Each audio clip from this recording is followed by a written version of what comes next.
Welcome everyone to our sixth conversation about the impacts of coronavirus on regional Australia. My name is Kate Charters and I'm the chair of SEGRA, which is the acronym for Sustainable Economic Growth for Regional Australia. SEGRA is delighted to welcome you to the sixth of our conversations about COVID-19 and regional Australia. Because of the nature of our session, we're unable to have face-to-face chats, but there is a chat box in the bottom right-hand corner, and I strongly encourage you to use this to have input, both in terms of questions for our speakers and information about your own circumstances. We'll try and review the comments as we go along, and certainly we'll do so in the communique that we put out afterwards. It also really helps us to review comments in terms of input for future sessions. The recording of this event will be available on the SEGRA website later, and you'll also notice at the top of the chat is a link to the resources that we've put together. Can I draw your attention particularly to an excellent post from Michael Schumann on comparative resilience and 8 principles for post-COVID reconstruction. It's a short document and got lots of really good ideas in it. Well, as this pandemic races across the world and Australian state and territory governments act to address an unfolding situation, SEGRA wanted to provide a forum where people who live, work and invest in regional Australia could advance the issues impacting on their own regions. We've very much tried to have speakers who have a strong regional background, and that's certainly true of our 2 speakers today. The idea of this webinar is to assist in bringing together not just the key issues, but also looking at what the opportunities are and what the way forward is, while hearing firsthand from people who are tackling the impacts of COVID-19 in regional Australia. These impacts will be across health, the broader economy, education, business, lifestyle, and well-being, to name a few. Robert has been collating all the key issues and has a visual for that information. Robert, can I ask you to show your map of the issues to date and some of the ideas that have come forward? Yes, no worries, Kate. And a little bit of an update for those who are following from our early sessions, where they might recall that my son, who came back from Norway, was in quarantine for the 2 weeks self-imposed quarantine, which expired on Sunday. So he's well. He didn't get a virus after travelling 30 hours through 5 airports. I can't believe it, but he's been released from his room. But anyway, I'll share the screen and pull this up. Okay, just a quick overview today. I'm not going to spend too much time on this. It's still evolving, but again, just reinforcing why we're even having a series. It's the vision we've got to say, well, there will be a post-pandemic regional Australia. How can we start now collecting the best ideas to shape that transition? And certainly, as we've the maps evolved, and the link we send out is a live link, so as the map changes over the weeks, the link is updated. So whenever you go to that link, it literally is the map we've got at this point. So we've started to collect a number of buckets of ideas and topics through the various speakers. And I think as you sort of go through those, it's beginning to give a nice broad collection of the issues. And we haven't got to working out how to distill those down into the best ideas yet. But it's really about collecting issues as we have our speakers through over the next few weeks. So, yep, just follow that link. I think we'll be doing more updates probably post-Easter. There's a few webinars this week that'll have a fair bit of content. And a reminder, there is one on Main Street actions tomorrow at 11. And there's going to be some really interesting updates and some potential models, not-for-profit community resource models that might fit those Main Street businesses as a immediate action. But that's our discussion for tomorrow. So I'll hand back to you, Kate. Terrific. Thanks very much, Robert.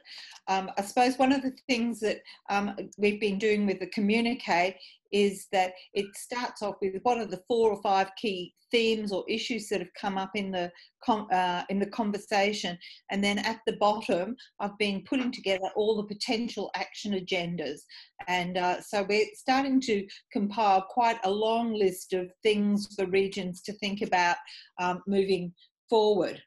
Well, thanks very much for that, Robert. And if I could now turn to you, Sarah, welcome firstly. And could you please just introduce yourself and your company and a bit about your areas of work? Thank you, Sarah.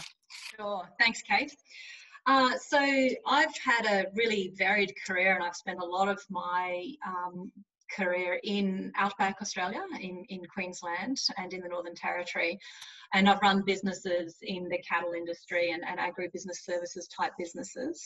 More recently, I've spent the last 6 or so years here in Toowoomba, where ultimately my career took me through to operating as the general manager of an airport here. It's a $250 million airport.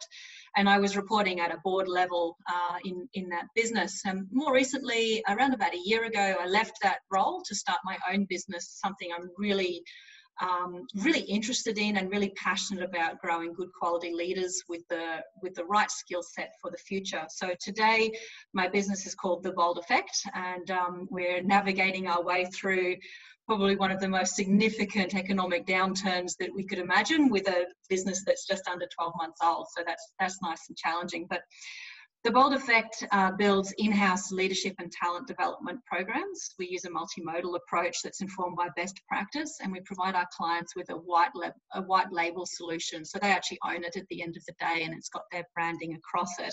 And that allows us to give something that's very much tailored for the industry and for the client, rather than taking something of a cookie cutter approach.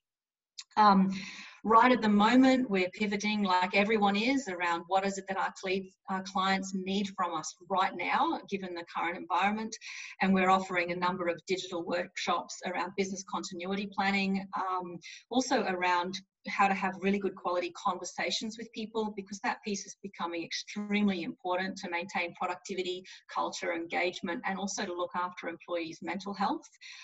And we have another workshop around helping people to just unhook a little bit from social media, because we are fascinated at the moment and completely drawn into the drama unfolding around us. But that's really bad for our mental health, and it's really bad for productivity. So we're supporting our clients and helping their people to unhook a little bit from that. So that's what we do.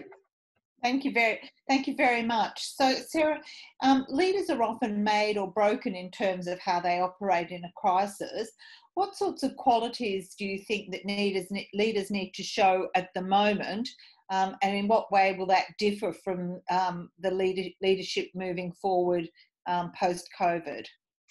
Yeah, so right now I think there's a fantastic quote by Brian Tracy, certainly, that leaders are, the quality of your leadership when you're exposed to a crisis situation, something along the lines of that. And it's so true. And right now, leadership doesn't need to change enormously. There are subtle shifts, and this is a time where, as leaders, we need to address any weaknesses that we have in our leadership, because the crisis is most certainly going to expose it. One of the things that I'm finding I'm helping people with most of all is being brave enough and courageous enough to have those vulnerable conversations with their people themselves. Some leaders are hesitant to have an open conversation where they walk up to an employee and actively seek difficult feedback from that person. But that's a really important thing. And as we lose our ability to just pick up on the pulse of the organisation by being in the office, we need to keep our finger on the pulse some other way, and we need to do it by proactively having those conversations. So we need to make sure we're doing that, even if we might find that uncomfortable to do. But really, I think we're seeing at the moment, as we move through a crisis, a shift from responsiveness into more strategic leadership. A lot of leaders have done the responsive sort of things that needed to be done to immediately respond to the crisis, and now they're moving into a more strategic, long-term vision building and planning type of a role.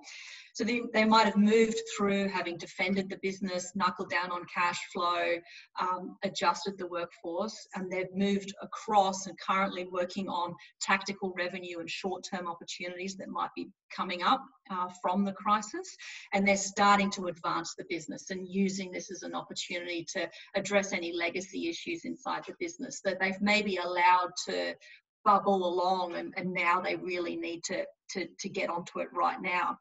But while we're doing all of those things as leaders, the most important thing we're doing across both of those is caring for our people and caring for ourselves as leaders at the moment. That piece is more important than ever right now. Thanks very much, Sarah. If I could turn to you, Dave, now. Welcome, Dave, and good to have you here. David's a leadership coach and author working in Western Australia, regions in Western Australia. So firstly, David, can you tell us a bit about yourself and then your reflections on the different leadership styles that are required? Sure, absolutely. Thanks for the opportunity to be here and share this. Like my background, very quickly, I'm Canadian. Let's get that very clear to start with. But I've actually lived most of my life in regional Canada when I was in Canada, but here in Australia, growing up in my teenage years here in Perth, which is now a region apparently. And but outside of that, I spent 8 years up in the Midwest region of West Australia, so supporting business owners and leaders in regional Australia up there, which is how I came to be a part of SEGRA. I think I spoke down at a conference in Albany, and then from that spoke at a conference in South Australia, which was a pretty awesome opportunity. So my organization and the work that we do, Circle Leadership, we work on how to help leaders evolve to stay relevant. And I think if you look at the times right now, how to evolve yourself and your business to stay relevant in the hearts and minds of the people that you choose to serve is absolutely critical. It always had been, but a lot of this now has been forced upon us and thrust upon us to find ways to evolve ourselves and evolve our business. So a lot of the work that we do with clients is around that is we actually have and I was fortunate enough over 18 months ago to shift most of our process to an online or digital transformation of our own business. So I wanted our organization to be able to work remotely with our clients wherever they were in Australia, and then for them to be able to work remotely with themselves and with their teams and with us. So a lot of our clients have already been on that digital transformation journey and that remote working to give them that sense of freedom that most leaders are looking for today from a business point of view. Most people want time out of their business rather than money these days. They're looking at how to get more time out of it. So it's looking at how to do that. So our organization, that's what we do. We have actually an online transparent process that helps leaders to develop and execute an aligned strategy to become radically client-centric. And right now, and to Sarah's points, you know, have to take care of yourself, take care of your team, take care of your clients, and that you need to make sure you take care of all those people. But how do we now become radically client-centric in this pandemic world or post-pandemic world? So my thoughts on what leaders, I've actually sent a communication to all our clients and stuff, which would be the same thing I'll very quickly share here. It's an 8-point plan. Basically, number one is get your safety protocols in place for your team, your clients, and yourself. Make sure everything, all your hygiene factors, everything is in place. Then the next thing you need to look at is certainly your systems for remote working. What are we doing to set ourselves up to remote work? And there's a great book out there called Atomic Habits by James Clear. And he says, we don't rise to the level of our goals. We only fall to the level of our systems. So get your systems in place. And for those of you who don't understand the acronym of system, it's save yourself some time, energy, money. So if your system doesn't save you time, energy, and money, it's not a good system. But get your systems in place for remote working. Then communicate. Communicate every day with your team. You know, one of the things, once you get everything all set up, what I've challenged people on is get back to business continuity. How do you get your meeting rhythms in place, your meeting cadence? Get your daily, if you didn't do daily huddles today would be one of the best things you could ever start doing with yourself and your team. Is start communicating every day, making sure everyone's clear on what they're working on, any challenges that they're having. You know, everyone's going through their own processing of this whole thing, and remote working might seem great for a lot of people, but it's also new for a lot of people. So staying in regular communication with your team right now is critical. It always had been. The other thing is now is the time, I think Sarah pointed to it, is a lot of organizations or leaders are moving into a more strategic phase now. We've got everything sort of settling. We've looked at our tactical revenue things. So now is the time for us to assess our objectives and our goals, et cetera, for the next 90 days. Reassess whatever goals or anything you had in place. Now it's a chance to assess and review them. Are they still what matters most? And there's, you know, because right now it's going to come down to execution. We're going to have to execute in a lot of places remotely. So execution requires 4 simple things. We want to execute fast in your organization. And FAST is an acronym that we use, which is focus, accountability, simplicity, and transparency. So make sure you set up your plans and your processes and your systems to have a clear sense of focus, accountability in place, but who's accountable for what. Make it very simple and make it transparent so everybody can see what everybody's working on, which is why daily huddles are really important. Then also, here's the biggest challenge for leaders right now is we want to move through and beyond this is what I call holding the tension. So here's where we are today and the challenges we're having. But if you have a clear sense of mission of your organization in terms of who we're evolving into in the next 3 years, we need to hold tension to that, because energy flows where intention and attention goes. So as a leader, if we're focused on contracting and staying and here, well, all our energy is going to go into that.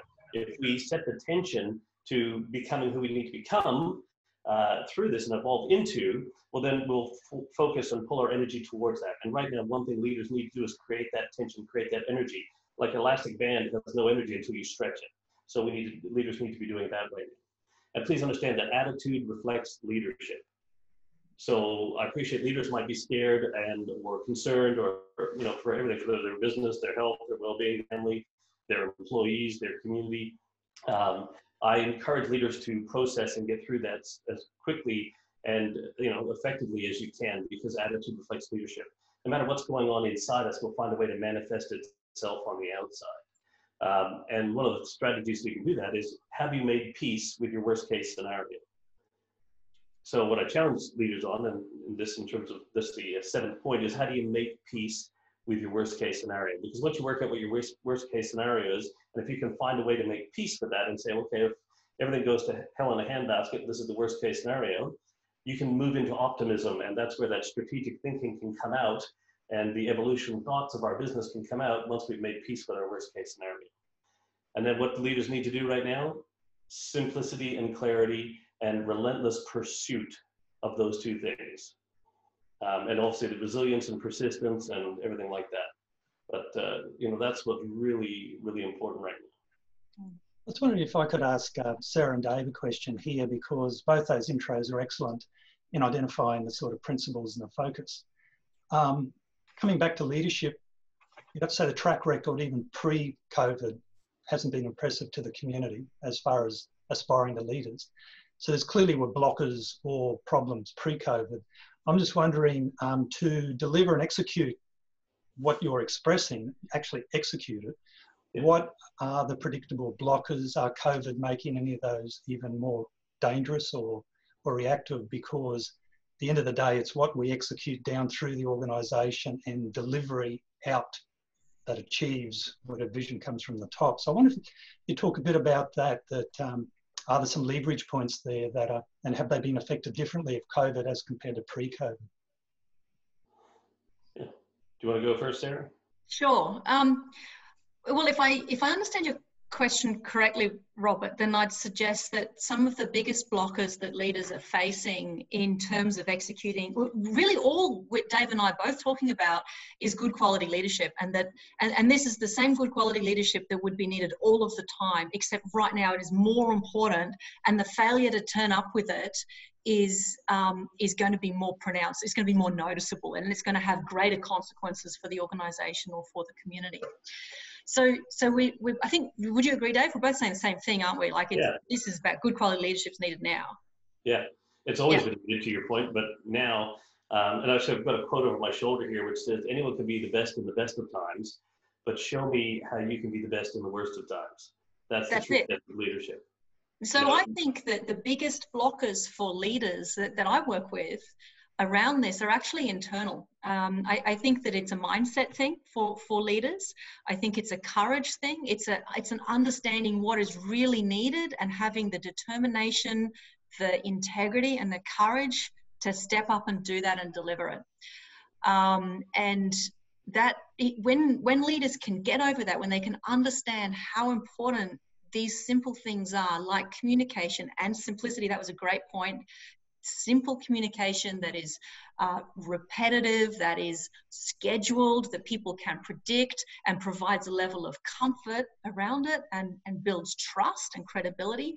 When leaders do that, then they will be providing what people really need at the moment. And the biggest reason people don't do that, in my experience, is because they don't understand the importance of it, or they struggle to do it in their own head and in their own heart and mind. They struggle with that. So it's about overcoming your internal barriers. Yeah, I'd agree 100%. Most of the barriers, or virtually all barriers, are in the mindset of the leader. And please understand that a lot of people who are running businesses or organizations with a title of leader doesn't actually mean you're a leader. And leadership is, I feel like, say, attitude reflects leadership. So how I think determines how I act. So a lot of people actually who've been in leadership or management roles are now actually being thrust into demonstrating leadership. And leadership is all about helping other people become the best version of themselves so they can do their life's best work while they're in your care and beyond. And that's saying we care about our people as employees second and human beings first. And so this is why right now, take care of yourself, take care of your team, everything like that. But one of the really critical things from a mindset point of view is to understand, as anyone in leadership or is now your chance to step into leadership. There's two thoughts I want to share. First one is, don't resolve to do something different. Evolve to be something different.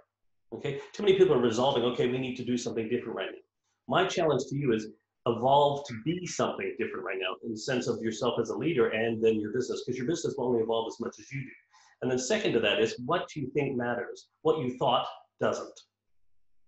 So pre-COVID or post-COVID, what we think now matters, what we thought doesn't matter. All our personal and professional biases are irrelevant now. So when we look at our business, the way our business should be run, who I am as a leader, all this sort of stuff pre this situation is virtually all irrelevant now. What you thought does not matter. It's only what you think now and what you do with it moving forward that matters. And that's the barrier we need to break through. Totally agree. And then, Robert, the other part was, what makes that different now? Why are those barriers any more difficult or pronounced now? And I'd say perhaps fear. Fear of the unknown, fear of the future, the amount of uncertainty that we're experiencing, because leaders are human beings too. Yeah. They make mistakes, they have the same fears. Sometimes their fears are worse as well because they carry greater consequences. So our personal barriers and blockers can become more of a challenge for us when we are afraid. So again, that's a mindset issue. And just want to pick up on something Dave said earlier about where focus goes, energy flows. And setting your intention and setting your sights on something in the future and then taking actions towards that is a really important way of starting to overcome that fear. Fear can be really paralyzing. And if it paralyzes us, imagine what it's going to do to our teams and communities that look to us for leadership. We need to take steps. One of the things we often fear is that we'll take the wrong step or we'll start moving in the wrong direction. In an environment like we have at the moment, it can be really difficult to know what is the right step to take and what is the right direction, because we don't have all of the information yet. But what is important is that we just start taking some steps. As we move, we will build confidence and we will move forwards out of the dust cloud and the confusion towards a greater level of clarity. But we're only going to achieve that by taking some steps and taking some actions. So those internal barriers become more pronounced when fear is in place. And my big tip for overcoming that would be to pick a direction and start moving in that direction and review it. Set yourself a review period. Whatever makes sense for you, every 2 days, once a week, whatever works for you. What do you think, Dave? I totally agree. And that's what I talk about, that holding the tension. Current reality is the fear-based, whatever it is. And this is why I said you need to make peace with your worst case scenario. Let's make peace with our current reality.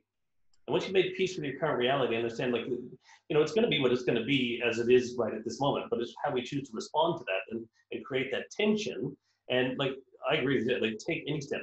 All the entrepreneurial gurus out there will tell you to fail often and fail fast. Why? Because how you learn, right? None of us got to be who we are or where we are today without making mistakes. So what makes us think going forward, even in this current that's been forced and thrust upon us and everything like that, what makes us think that we're going to be able to move forward without making mistakes? It's, make them, learn from them, move forward. That's You just got to do it a lot faster than you did before. And, you know, the best way out of fear is to take a step into courage. And that's, I think, what Sarah's talking about there. 100%. So a tough question following on from that then, Yep. for both of you, and I know you've spoken about it before previously, what then of advice would you give the leaders who are in organisations or businesses that are going to fail, that aren't going to come out the other end? What, you know, what would you say to those? How should they act? What should they do? Yeah, may I? Please do, Dave. Yeah.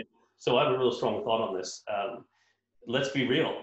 And part of that worst case scenario is that your business might not make it through this. Some businesses might not succeed through this, let alone survive or thrive through this. And that's a reality of this. But, you know, that's been a reality of when the internet came out, online shopping is killing retail. You know, box stores killed small businesses. Now, this is at a much more pandemic scale. Please don't get me wrong here. This is never before has in 3 weeks business been shut down all across the country.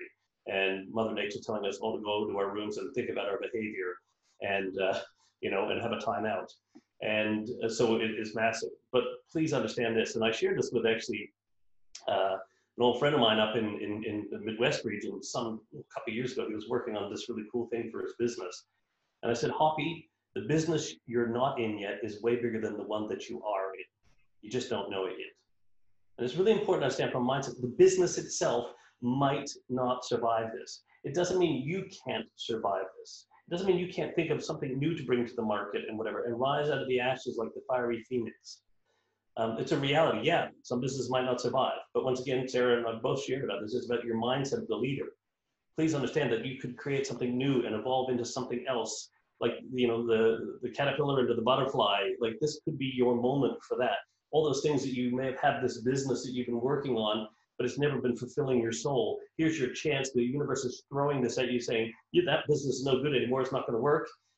You now choose what you want to do. Do you want to rise from the ashes? Do you want to become the butterfly? It's up to you. But let's face it, it's a reality that some businesses will not survive this. I love that quote that you gave your friend, that the business that you're not in yet is bigger or better than the one you're in now. You just don't know. And I think that's a fantastic quote and a really good message for people in that situation.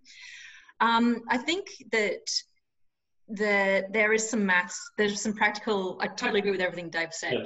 But also, I think there are some practical things that need to happen at this point for businesses that are in this situation. I think there are businesses that are in this situation that they're not going to survive and they haven't identified that yet. Yeah. I would really advocate for any business that was not profitable before this happened needs to have a very close look at their profitability, their likelihood of surviving, and also their ability to thrive in the new environment, because we're not going back to normal. We're going to have a new normal, and we need to be thinking about that. I don't know whose quote this is, but someone or other said the first thing to do if you're in a hole is to stop digging.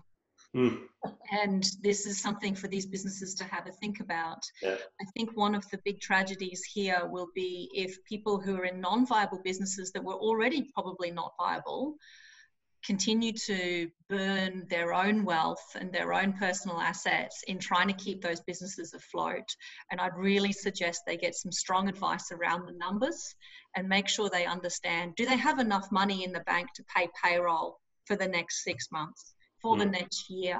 Do they have enough operating costs for all of the other operating costs? You know, and set some decision points now before the crisis point in the business itself has come upon. At what point in cash flow, or what point in maybe even dollars in the bank, are you going to pull a pin and walk away?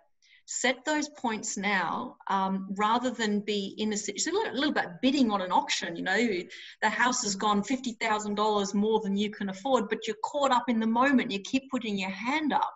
Do you want to avoid that in this situation? Make some clear decisions now before you have reached breaking point, and know what are the signs that say that you have reached that point and you do need to fold the business. When you get to that point where you have made the decision to fold the business, that is the point where integrity and communication are going to be really important. You must, as a leader, you have to deliver difficult news to people all the time. You need to do that with empathy and emotional intelligence, kindness and courage. and you need to not hide from it. You need to let them know what's happening, and you need to do what needs to be done in terms of those communications. But like Dave said, you yourself, you'll survive this. Yeah. And you can take all of these learnings and you can go on and do something else. And you can quite possibly build a better business than what you have right now, or at least one more future fit. Yeah, absolutely. And I think that's really cool. It's like if you develop a baseline, like and say, so if looks like every revenues and everything are going down, draw a line in the sand that says when we reach this point, it's the point of no return. It's the point to pull the trigger on this strategy here. Yeah. You know? And if we have clearly understand that, then you can go back to the team and go, hey team, here's where we are. Here's what, here's our choice. How do we choose to work through this, move through this? Get your team involved in this. You don't have, the other thing as a leader, you don't have to have all the answers. Now's your chance to step up and get your team to be more empowered to make smarter decisions and listen to them more, because they might actually have the answer to help your business to thrive, or at least survive through this and then thrive beyond this. Yeah. But I think Sarah's bang on you got to have, that's when I talk about make peace with your worst case scenario. Understand what that worst case scenario is. Colin Kinner had an interesting point in last week's webinar where he was saying too often people have a big idea that's in fact just a small business idea, and your comment about thinking big is a really important point to have raised I think. Can I just go to one of the questions we have on the chat line, and I think this reflects probably the horns of the dilemma for people in small business at the moment. It says, how can accommodation businesses go on when they have no income? And I think that this raises the issue of, for some people, their core business has been disrupted, and it will probably come back. Accommodation, for example, will probably come back, but it may be different in the way it comes back. Have you got some thoughts about what people in that situation can do? Mm-hmm. Yeah. So I think the harsh reality, like we have sort of kind of touched upon here, is that some of these businesses are not going to survive now, and some will. The accommodation businesses have an extraordinarily difficult time, and there's a bunch of other businesses that are similarly affected, like pubs, for example. Really tough impacts. Caravan parks in outback towns. Really, really tough stuff. And the right thing for any one of those businesses to do is going to be very much dependent upon their own personal circumstances. And they're going to need to have a really good look at their financial and cash flow situation, number one, and understand how long until they run out of money. And they're going to need to have discussions with people who they have to pay money to. The banks, for example, if they owe money, tax office, insurance companies, local government, whoever it is that they need to pay. And they're going to need to have a look at their payroll situation.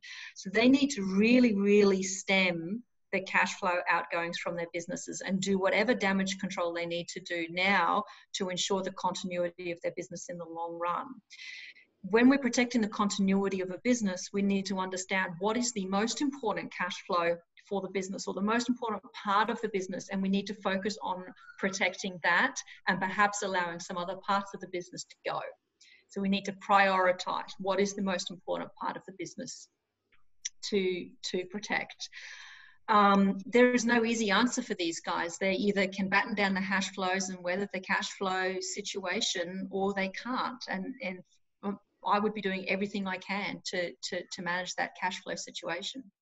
On the upside, I think from a finance point of view, we're seeing already that the financiers understand that if they start foreclosing on some of these loans prematurely, they're going to cause a massive cascading effect throughout the economy, which is really going to hurt the banks as well. So I think unless the business was not viable, this is the thing, was the business viable prior to this occurring?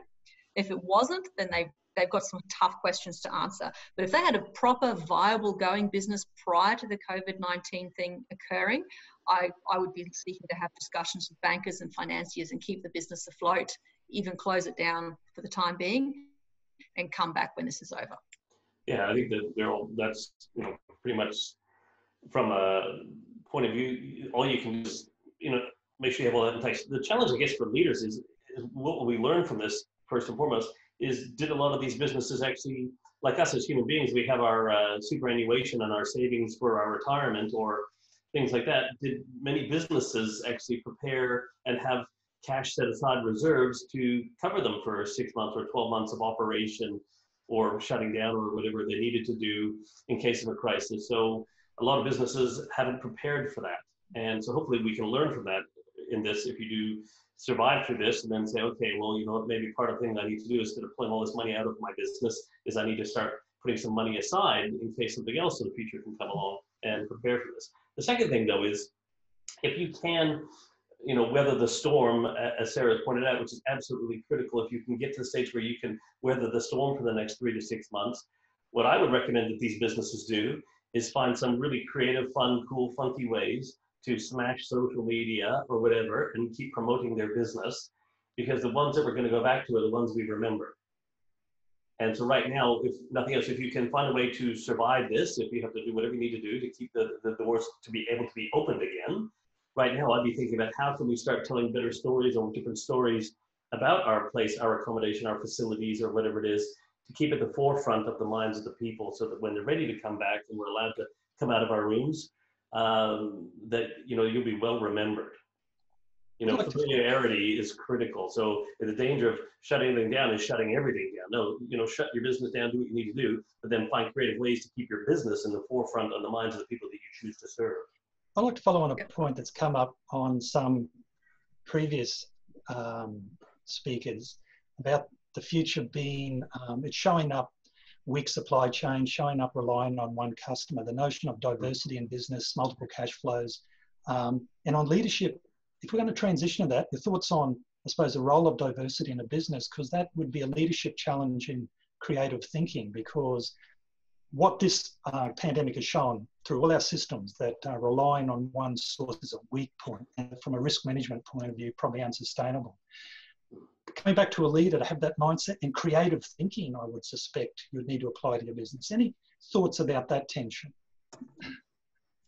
Yeah, absolutely. I think right now, like say, if nothing else, this that's been forced and thrust upon us as in organizations as leaders is highlighting all your areas of weakness. So, crisis is a magnificent teacher. Unfortunately, most of us as leaders and managers are lousy students. So, how many businesses right now would you sit there and go, oh, we can't allow our team to work remotely, we won't be able to control their productivity, we won't know what they're doing, or it just won't work for our business? Well, how many of those businesses are actually finding a way now to make it happen? So we'll have, here's how we used to do business, and we're going, okay, now we've been forced into the situation, and now here's how we're doing business, and we have to go, hang on, when this is all done, we're going to go back to that, or we're going to find some blended solution. So yeah, diversity. Yes, I agree if you have one stream, but it depends on what that stream is. If your stream is an online digital platform, well, you can still rely on that. I guess you'd have to look at your client base more so than anything, like who are your types of clients, because some of the clients you might be serving, your business might be set up like mine is perfectly for this time, but the clients that I choose to serve might not be able to survive this. Mm-hmm. So whilst my business is set up for this, my clients that I'm serving, businesses aren't, or for example. Unfortunately, mine are, but there'll be a lot of businesses out there that'll be struggling with this. Because I'm always interested, and I've always been interested in this, and I think we talked about this a few years back in South Australia, was I'm always interested in my customers' customers. I'm always thinking about my customers' customers. So what's the impact to my customers' customers of all this? This is what I'm working through right now. Because I need to make sure from that diversity point of view that I'm not getting stuck with one type of client, but their clients are not going to be relevant anymore. That means their business won't, which means mine won't. But are we learning from this?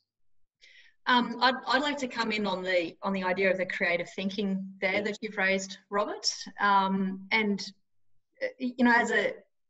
as a leadership challenge, one of the opportunities is to make sure we're driving innovation inside a business, and to understand that innovation doesn't necessarily come from us. In fact, it's probably better that it doesn't come from us.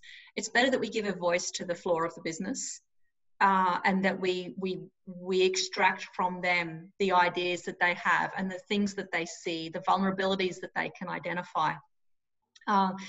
So I think that in terms of, you know, how do you identify, how do we learn from this and identify weaknesses in a business prior to the next major disrupt that we have? That will be from leaders really establishing a good line of communication right throughout the depth and breadth of the organization, so that ideas filter up the chain of command. Ideally, we should have ideas going up the chain of command, not down it. We should have ideas going up the chain of command, and then someone in a senior level in the organization should be saying, that's a fantastic idea, and we're going to support that. We're going to remove the barriers, and we're going to harness the collective effort towards making that happen. And that's really powerful. And you get some serious buy-in from people. If you can give them a voice, capture their ideas, and make that a part of the heart and soul and the lifeblood of the organization. So I think that's where your creativity can really come from. We don't, as leaders, we certainly do not have the license on creativity and innovation, and it'd be way better if we can get everyone else in the organization feeling empowered to do that for us. Yeah. Then the other thing I want to touch on here is the overseas experience. So it's quite interesting to watch Australian businesses react to this situation compared to businesses in overseas areas where they've had other significant impacts.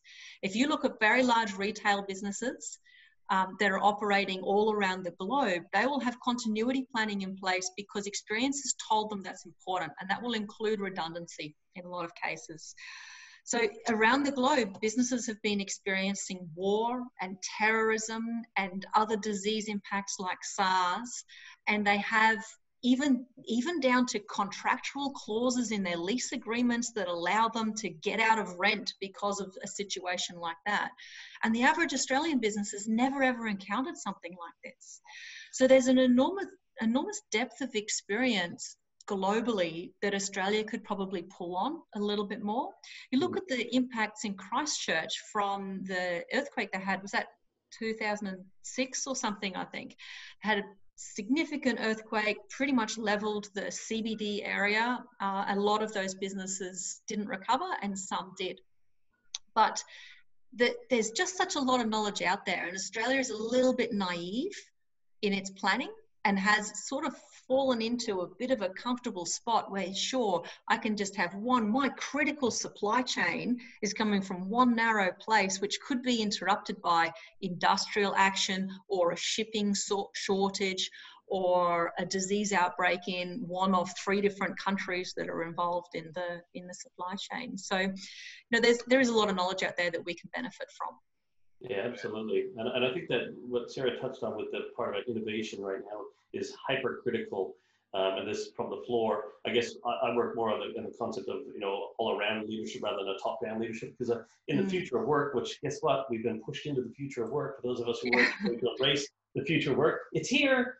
Please understand that in the future work, people want coaches, not bosses. So there's no need for us as leaders and managers to be bosses anymore. We're coaches. We're there to coach and facilitate the attainment of the goals of the organization and the evolution and development of ourselves and the people.